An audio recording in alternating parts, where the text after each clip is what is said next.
So, for me personally, Manvi? what was very surprising and pleasantly surprising, I mean, of course, it's great that people have watched it and, all of that.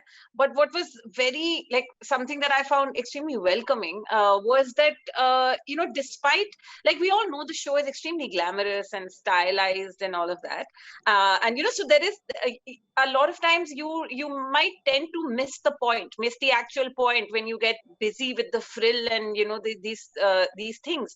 But the beautiful thing is that people have connected to the core values of the show. Shai said that a lot of, like, the kind of messages we've got, and that tells you that people have been moved to a certain extent. Like, they're feeling these emotions, which is why they're taking out the time to first watch the show and repeatedly and all, and then taking out the time to message us and writing long letters and kind of pouring their heart out.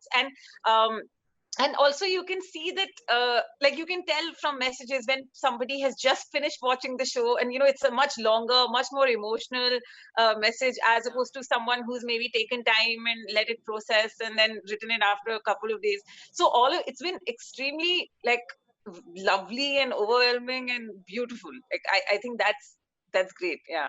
Awesome. Talking about lovely and overwhelming, there was a time, obviously, we've lived in an age where film stars are literally worshipped and they are everything. Even TV stars were looked down upon.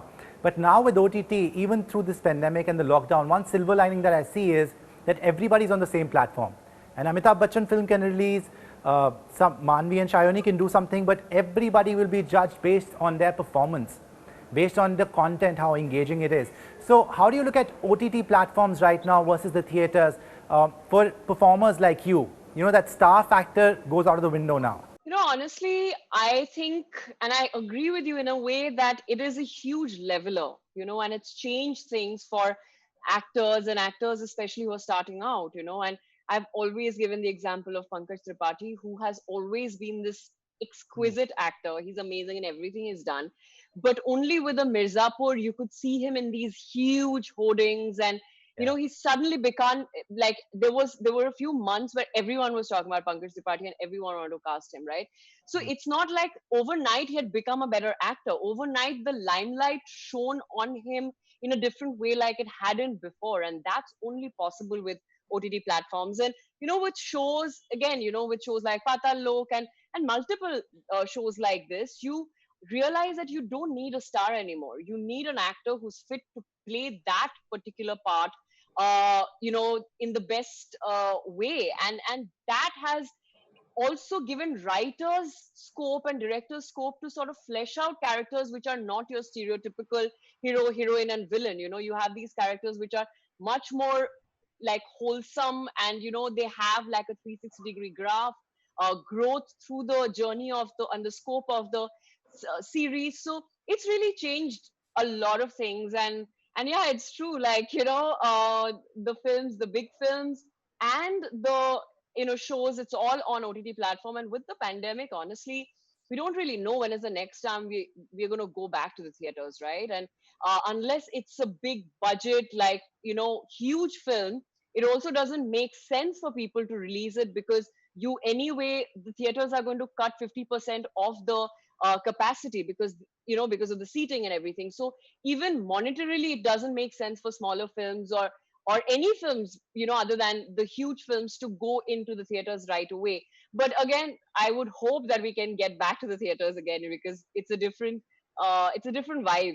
It's a different experience to actually watch a film in the big screen. Also, Manvi, as I said, why I said it's a silver lining is because in Four More Shots, what we've heard over the years is, "Arey yaar, female-centric film, who's going to back it? Public doesn't want it. Audience ko nahi mangta hai. They want some masala." That's all gone. I mean, that was such a misconception. I mean, here's a series where females are unapologetically voicing their opinions. They're unapologetic about their sexuality.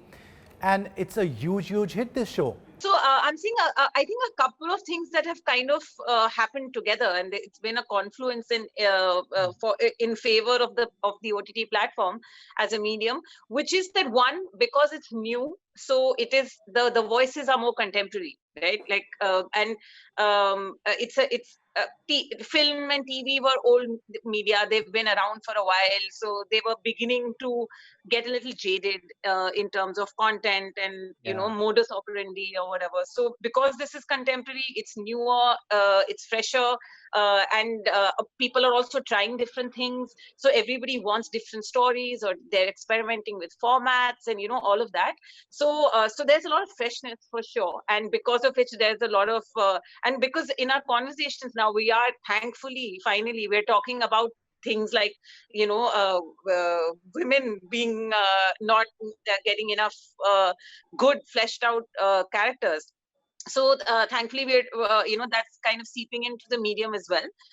That's one. I think also what has happened is the target audience is very different. I mean, at least in the beginning, when OTT platforms as a medium started and content started being produced on this platform, because it was so film had a certain audience.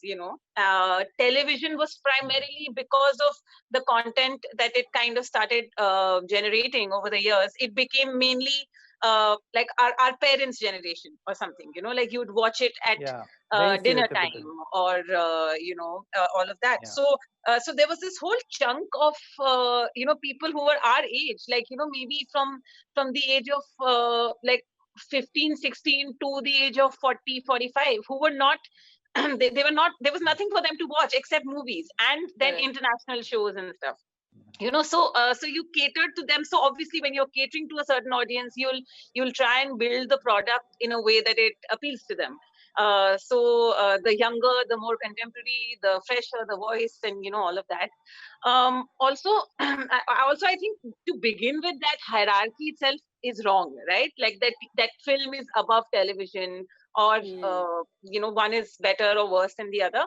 I think that came into being because television is something you're watching every day. It's in your homes, so you feel it doesn't seem that mystery is gone, and films become more elusive, and like the actors become very like, oh my god, film stars, and suddenly you're also seeing them on a bigger screen. And so there was but now because of OTT, because everybody's watching it either on their phones or their laptops or television, so everybody has access to that.